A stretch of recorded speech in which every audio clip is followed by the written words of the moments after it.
Hey hello. ഇന്നൊരൊറ്റ രാത്രി നടന്ന് Pallavaram street ഫുള്ളിൽ കയറി ഇറങ്ങി കഴിച്ച ഫുഡ് ഐറ്റംസ് ആണ് നമ്മൾ ഈ വീഡിയോ കാണിക്കുന്നത്. അങ്ങനെ മെയിൻ കോഴ്സ് ആയിട്ടൊന്നുമില്ല, ഫസ്റ്റ് തന്നെ ഒരു ചൂട് ചായ കുടിച്ച് സ്റ്റാർട്ട് ചെയ്തു. പിന്നെ നമ്മുടെ ദേശീയ ഫുഡായ പാനിപ്പൂരിയിലോട്ട് കയറി. പാനിപ്പൂരി അത്ര അടിപൊളിയൊന്നും ആയിരുന്നില്ല, ആ പൂരി ഭയങ്കര ഹാർഡായിരുന്നു. സോ അത്ര അങ്ങോട്ട് എൻജോയ് ചെയ്യാൻ പറ്റിയില്ല. ആയിരിക്കും അതേ അഭിപ്രായം തന്നെയായിരുന്നു. പിന്നെ ഇടയ്ക്കൊക്കെ ഒരു പാനിപ്പൂരി ട്രൈ ചെയ്യണമെന്നുള്ളതുകൊണ്ട് നമ്മൾ ഇവിടുന്ന് അത് സക്സസ്ഫുള്ളി കംപ്ലീറ്റ് ചെയ്തിട്ടുണ്ട്. അടുത്തൊരു 10 രൂപയുടെ സമൂസയായിരുന്നു. അത് ഒരു പച്ച ചട്നി, എനിക്ക് തോന്നുന്നത് പുതിന ചട്നി ആയിരുന്നു തോന്നുന്നത്, അതും സോസ് ഒഴിച്ച് തന്നായിരുന്നു.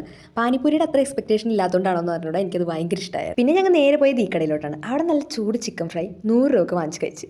വീട്ടിലങ്ങനെ നോൺ വെജ് വെക്കാത്തതുകൊണ്ട് തന്നെ ഇടയ്ക്കിടയ്ക്ക് കൊതിമുക്കുമ്പോൾ ഞാൻ ഇത് വന്ന് കഴിക്കാറുണ്ട്. പിന്നെ നേരെ പോയത് റിലാക്സ് കഫേയിലോട്ടാണ്. ഇവിടെ മലയാളികളുടെ മെയിൻ സ്പോട്ടാണ്. അതിനൊരു കാരണം ഇത് മലയാളി ചേട്ടന്മാരുടെ കടയാണ്.